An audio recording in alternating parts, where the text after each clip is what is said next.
عباده يصلون على النبي يا أيها الذين آمنوا صلوا عليه وسلموا تسليما اللهم صل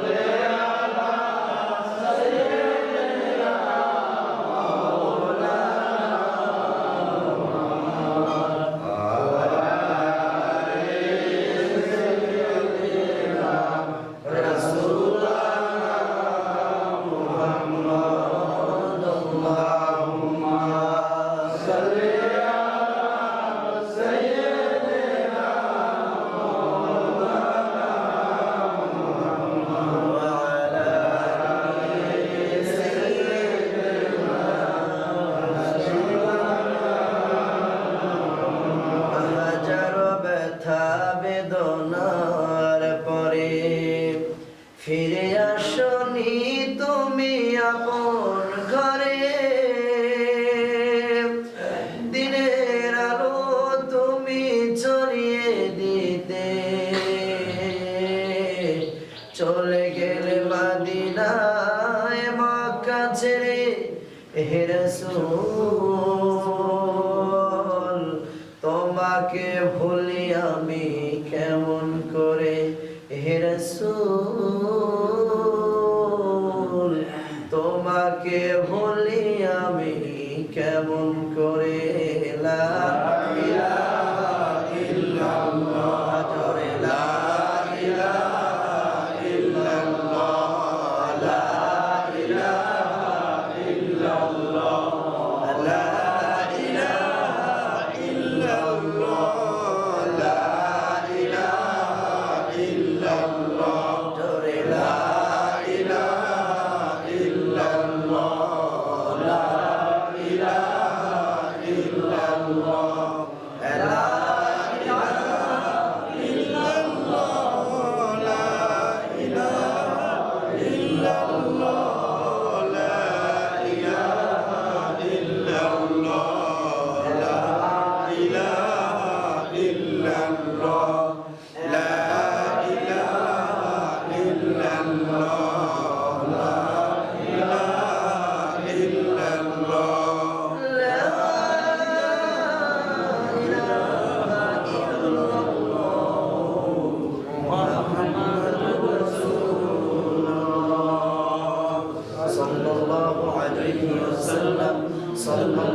শুকরিয়া আদায় করে নিচ্ছি সেই মহান আল্লাহ সুবহানাহু ওয়া তাআলার দরবারে যে মহান রব্বুল ইজ্জতে কারীম আমাদেরকে 10 মায়ের 10টি সন্তানকে একই জায়গায় নিরিবিল বসার মতন তৌফিক দিয়েছেন যে মহান আল্লাহ সুবহানাহু ওয়া তাআলা আমাদেরকে রহমতের মাস এই মাস পর্যন্ত আমাদের হায়াতটাকে বাড়িয়ে দিয়েছেন তার নাম কে আল্লাহ আল্লাহ সুবহানাহু ওয়া তাআলার প্রতি শুকরিয়া আদায় করি যে মহান আল্লাহ সুবহানাহু ওয়া তাআলা হাজার ব্যস্ততার মাঝ দিয়েও এরপরে আল্লাহ সুবহানাহু ওয়া তাআলা আমাদেরকে আল্লাহ পাক রব্বুল আলামিনের হুকুম থেকে সরাতে পারে নাই ঠিক কি না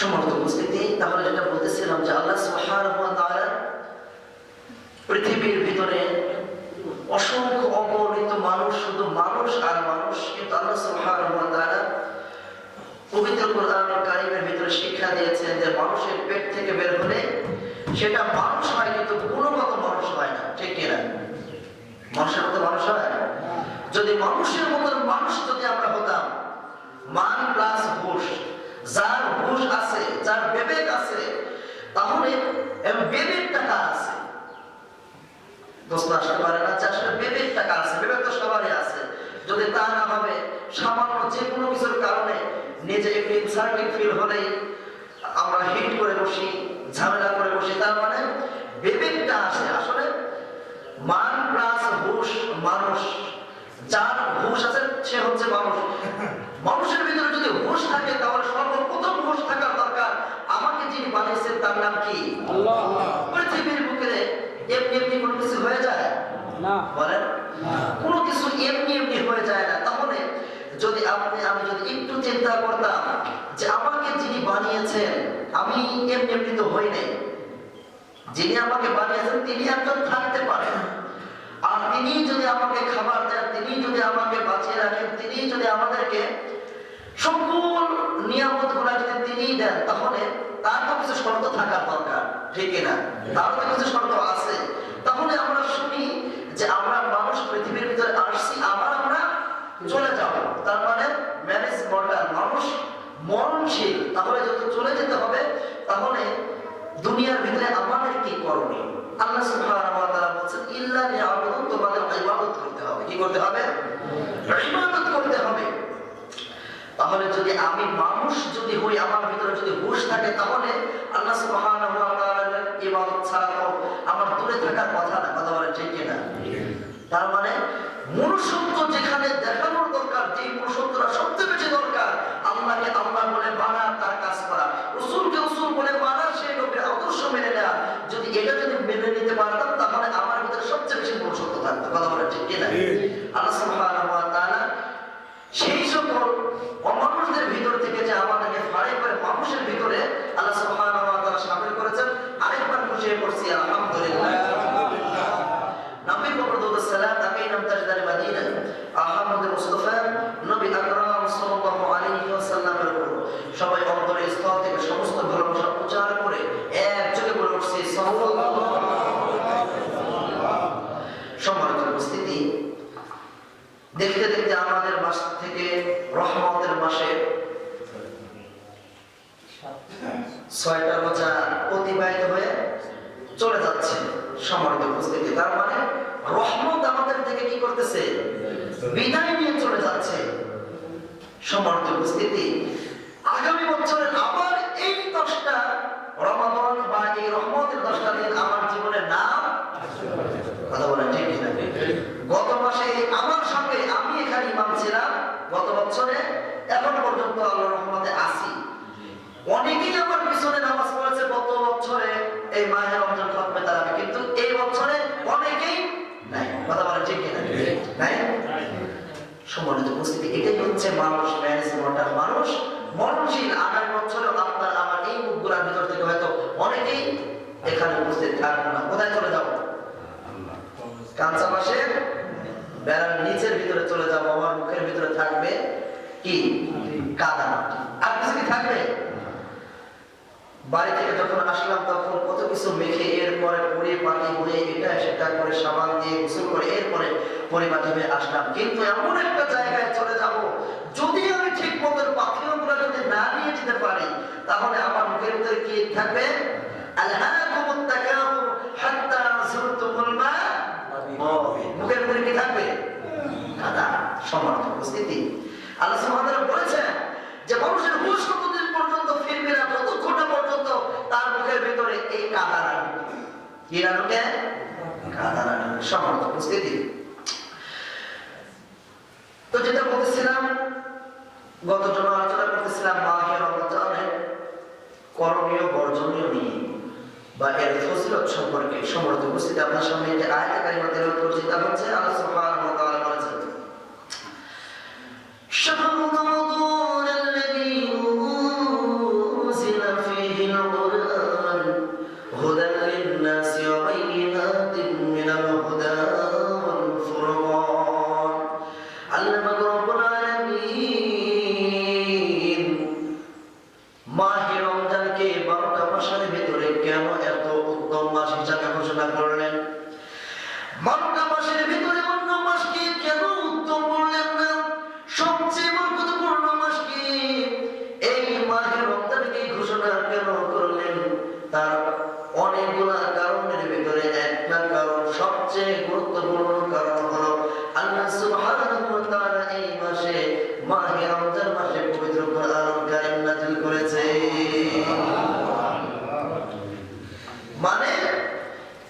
মাসে পবিত্র কোরআনুল কারীম নাযিল হওয়ার পরে কোরআনুল কারীমের কিন্তু সম্মান বাড়ে নাই।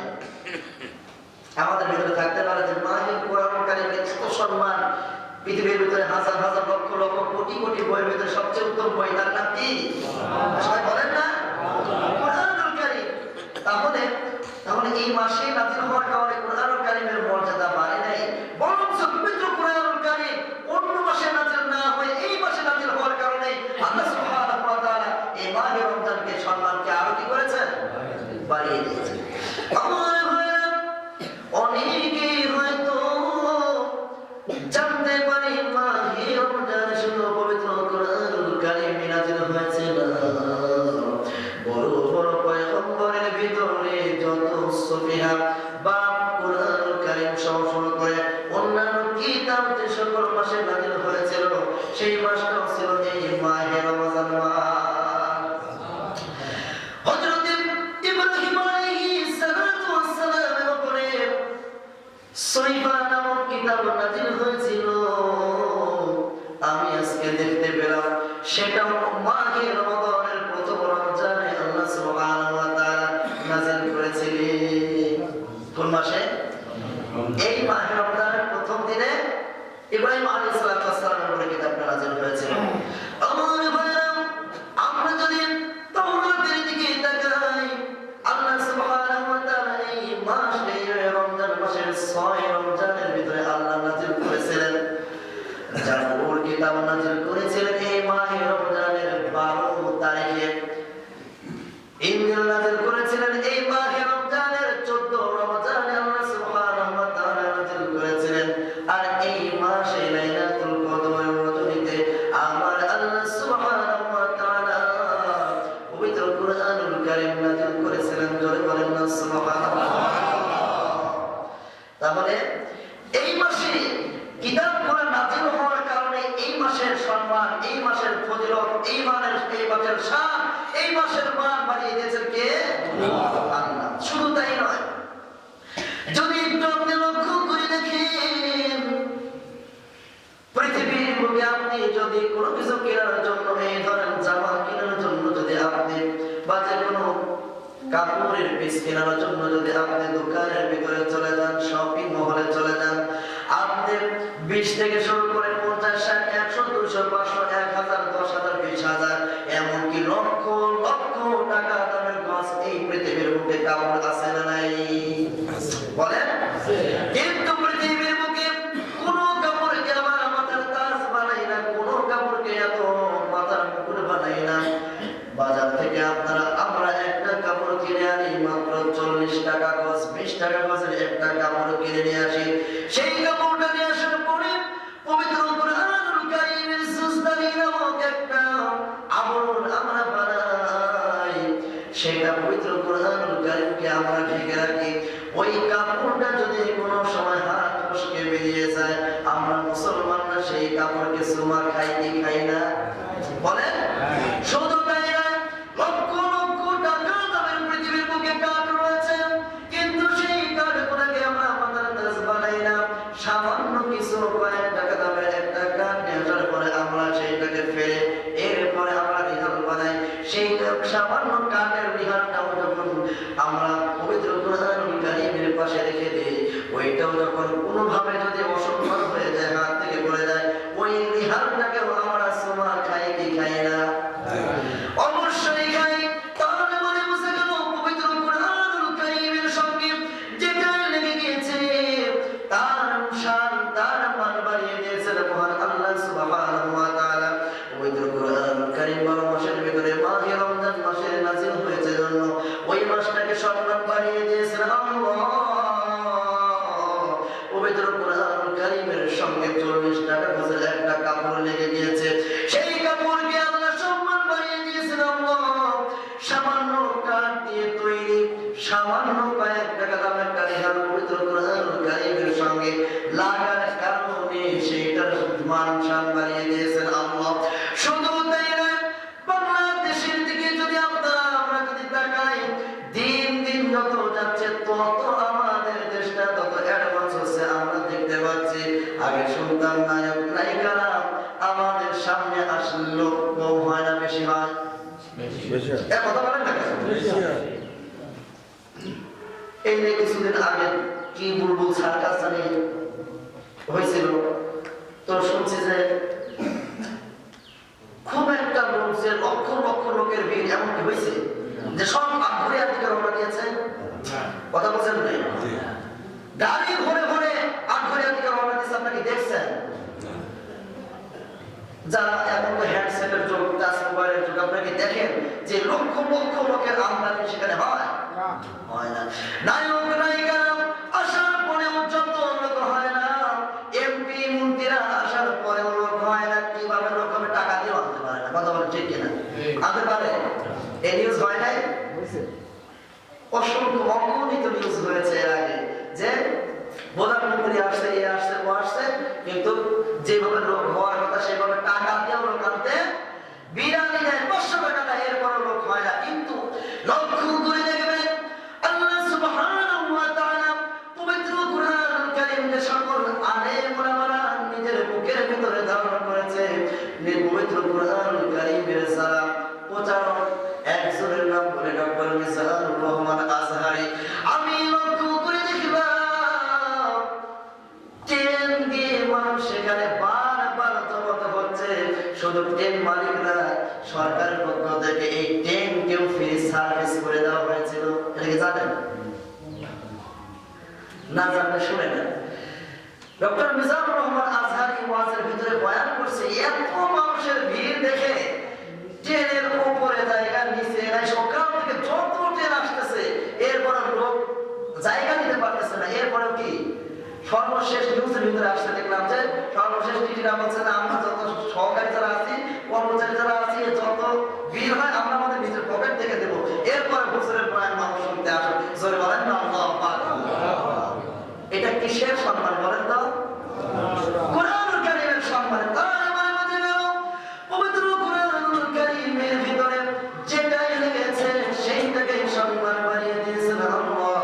পবিত্র কুরআনুল কারীমের সাথে থাকার কারণে যদি এত সম্মান হয়, তাহলে একবার লক্ষ্য করে দেখেন সেই পবিত্র কুরআনুল কারীমের ভিতরে যা যা বলা আছে তাই তাই যদি আপনি মানতে পারেন, আমল করতে পারেন, আপনার মর্যাদা কতটা বাড়াবেন আল্লাহ। কথা বলেন ঠিক কিনা? এটার সঙ্গে থাকার কারণেই যদি এত সম্মান হয়, তাহলে এর ভিতরে যা বলা আছে তাই যদি আপনি মানতে পারেন, তাহলে কতটা সম্মান আল্লাহ সুবহানাহু ওয়া তাআলা আপনার বাড়িয়ে দিবেন। সেই পবিত্র কুরআনুল কারীমের ভিতরে আল্লাহ সুবহানাহু ওয়া তাআলা পবিত্র কুরআনুল কারীমের ভিতরে এটা দিয়ে বলছেন, শাহরু রমাদান ইয়া আইয়ুহাল্লাযীনা আমানু, হে ঈমানদারগণ,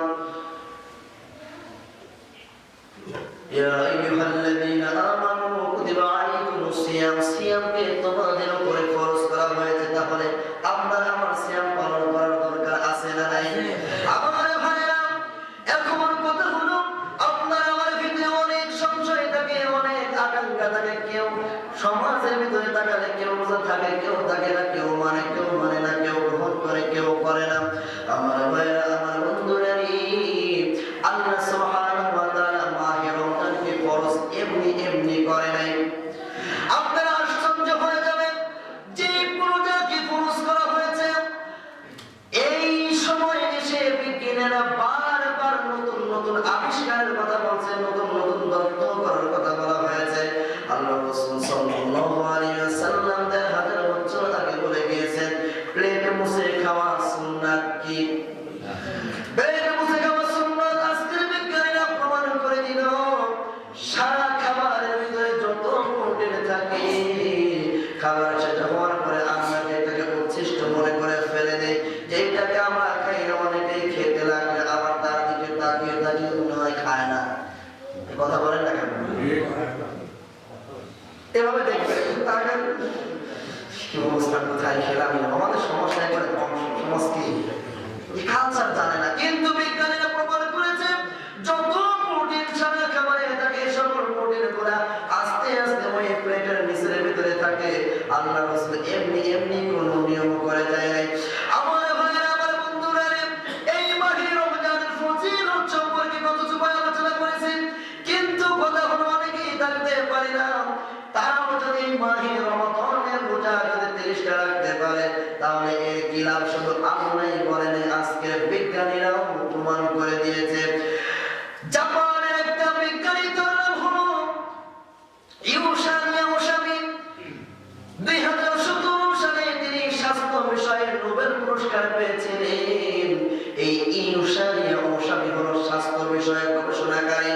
এই ইউশানিয়া ওশামি সারা শরীর নিয়ে রিসার্চ শুরু করলেন। মানুষের কেন মরণ ব্যাধি হয়, মানুষের কেন ক্যান্সার হয়, মানুষের ভিতরে কেন বড় বড় টিউমার হয়ে যায়, এই বিষয়টা যখন রিসার্চ করতে লাগলেন, এই ইউশানিয়া ওশামি গবেষণা করতে করতে লক্ষ্য করে দেখেন এই 3.5 বডির ভিতরে 1 কেজি নয়, 2 কেজি নয়, 5.5 কেজি রক্ত রয়েছে। আর এই 3.5 বডির ভিতরে 1 লক্ষ নয়, 2 লক্ষ নয়, 1 কোটি নয়, 1.5 কোটি নয়, 2 কোটি মানুষের কোষ রয়েছে এই 3.5 বডির ভিতরে। আবার সেই কোষের ভিতরে তাহলে কেন এত রোগ বালাই হয়, এই মানুষের ভিতরে কেন টিউমার হয়, কেন ক্যান্সার হয়, এই গবেষণা করতে করতে তিনি লক্ষ্য করে দেখলেন একটা বছরে 365টা দিন হয়। মানুষ যখন খেতে খেতে অতি মাত্রায় খাবার খেয়ে ফেলে তখন এই কিছু রোগ বালাই যখন বাড়তে থাকে। যেমন এই 2 কোটি কোষের ভিতরে মানুষ যখন প্রোটিনের পর প্রোটিন যখন খেতে থাকে তখন এই শরীরটা আর লোড নিতে চায় না। যখন লোড নিতে চায় না তখন হিতে বিপরীত হয়ে যায়, তখন প্রতিক্রিয়া দেখা যায় এই 2 কোটি কোষের ভিতরে যখন আরো বাড়তে থাকে এই কোষগুলো তখন এই বডি আর গ্রহণ করতে পারে না।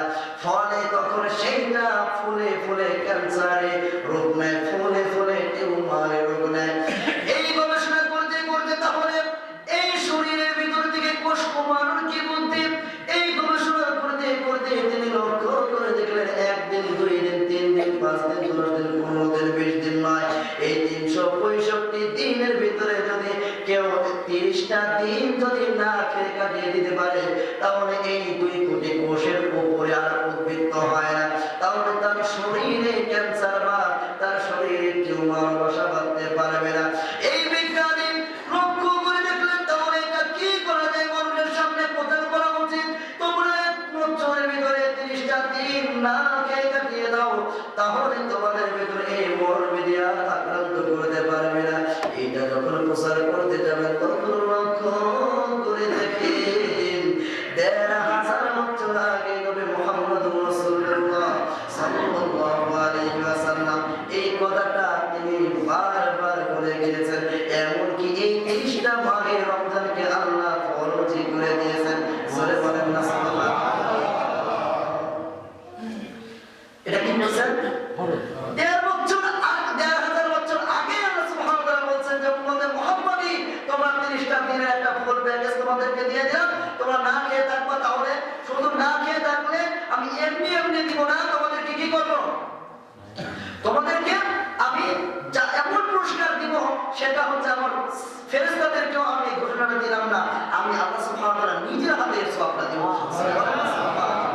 শুধু তাই নয়, বিজ্ঞানীরা যত গবেষণা করছে, ওই যে কোন সময় আপনারা গবেষণা পেয়েছেন অনেকেই দেখেছেন, এটা নিউজে আসছিল যে এই করোনা থেকে যদি বাঁচা যায় তাহলে কি করা লাগবে, বারবার সাবান দিয়ে হাত ধোয়া লাগবে, তাই না? এই কথা বলেন না? যারা মুখ করে আছেন মনে হচ্ছে যে আপনারা এই নিউজ শোনেন নাই। যদি আপনারা না শোনেন, ওই যে আমাদের দেবপুর বাজারে ওটা কি বলে ইউনো অফিসের সামনে একটা জায়গা আছে মিসিং করা, নাই টাইস করা, ওটা কবে হয়েছিল? এই করোনার ভিতরে হয়েছিল, দেখুন ভাই, এটা ওই সময় কিন্তু হয়েছিল যে বারবার কি করো তোমরা এর থেকে বাঁচতে হলে, এই মরণ ব্যাধি থেকে বাঁচতে হলে বারবার তোমরা সাবান দিয়ে হাত দাও। অনেক বিজ্ঞানীরা একমত হয়েছেন যে মুসলমানরা দিনে 5 বার নামাজের জন্য যে পবিত্র হওয়ার জন্য যে ওযুর একটা নিয়ম আছে, এই নিয়মটা যখন করে এই বারবার সাবান দিয়ে হাত ধোয়া লাগে না, এরা যে উপকৃততা বারবার সাবান দিয়ে হাত দিতে হবে, এরা এমনি উপকৃত হয়ে যাচ্ছে, বলে না সুবহানাল্লাহ। এজন্য যত বিজ্ঞানীরা দিন যাবে তত ইসলামের কাছে হার মানার কথা বলেন, ঠিক কিনা?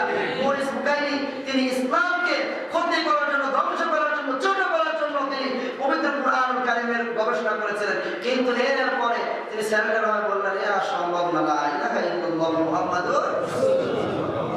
বুঝে আসছে? তো আপনার মতন ছাতা আপনি রমজান রাখতে চান না, আমার কি কি উপমা দেয় দেখবেন, ম্যাক্সিমাম এই মানুষগুলো যদি জিজ্ঞেস করে ভাই ডাক দেবো ভাই গ্যাসের সমস্যা, আলসারের সমস্যা, আমার এরপরেও আমার গ্যাস্ট্রিকের প্রবলেম, পেট ফুলে যায়, শরীর ভালো থাকে না, সকালবেলা এরপরে আবার টের পাই না, কি পাই নাই, অনেকে এক্সকিউজটা সকালে টের পাইলে ধরে না খেয়ে আমরা রোজা রাখতে পারবো না, তাহলে তাহলে কি করা যায়? আপনি আগের দিন খেতে ওটা দিয়ে রোজা রাখেন, ফরজ রোজা হচ্ছে আপনাকে পালন করতেই হবে। যদি টের নাও পান তাহলে আগের দিন সেই ইফতারি করেন নাই, ওটা দিয়ে রোজা রাখতে হবে। হুকুম কার? আল্লাহ। কথা বলেন না কেন? আল্লাহ। সমাজের উপস্থিতি এই সকল গামচুক্তি কথা, এই সকল অবান্তর কথা, এই সকল অবাস্তব কথা এই পৃথিবীর বুকে মানা যায়, কিন্তু গোটা মাটির পরে গেলে আর কি করা লাগে না। জগৎ কিন্তু দুইটা, একটা ইহ জগৎ, একটা পরজগৎ। পরজগৎ খালিদিনা ফিহা আবাদা, সেই জগতের ভিতরে শুরু আমাদের শেষ নাই, আর ওই জগতের ভিতরে কিন্তু কোনো ঘুষ নাই। সেখানে এইসব অবান্তর কথা, আন্তর্জাতিক গানচুক্তির কথা কিন্তু চলবে না। এর জন্য যারা রোজা রাখেন না, অন্তত পক্ষে এই বাকি মাহে রমজানগুলো পালন করেন। আর যদি পালন না করেন, একবার যদি টিউমার হয় বড় ধরনের, তারপর থেকে ক্যান্সার, ক্ষমতা আছে আপনার যে সম্পদ, যদি সেই আকারে হয় শিক্ষাপন যাওয়ার মতো ক্ষমতা আছে? ও উপায় কোন কামের দ্বারা সম্ভব? কিন্তু আপনার আমার দ্বারা সম্ভব সম্ভব না। তাহলে যদি আল্লাহ যদি ধরে তাহলে কিন্তু বাঁচার উপায় আল্লাহ সুবহানাহু ওয়া তাআলা বুঝার মতো তৌফিক দান করেন। আল্লাহুম্মা আমিন। রমজানের পরিপূর্ণ ফজিলত যেন আল্লাহ সুবহানাহু ওয়া তাআলা আমরা যারা দেখেছি, আল্লাহ সুবহানাহু ওয়া তাআলা আমাদের যেন পরিপূর্ণ দান করেন।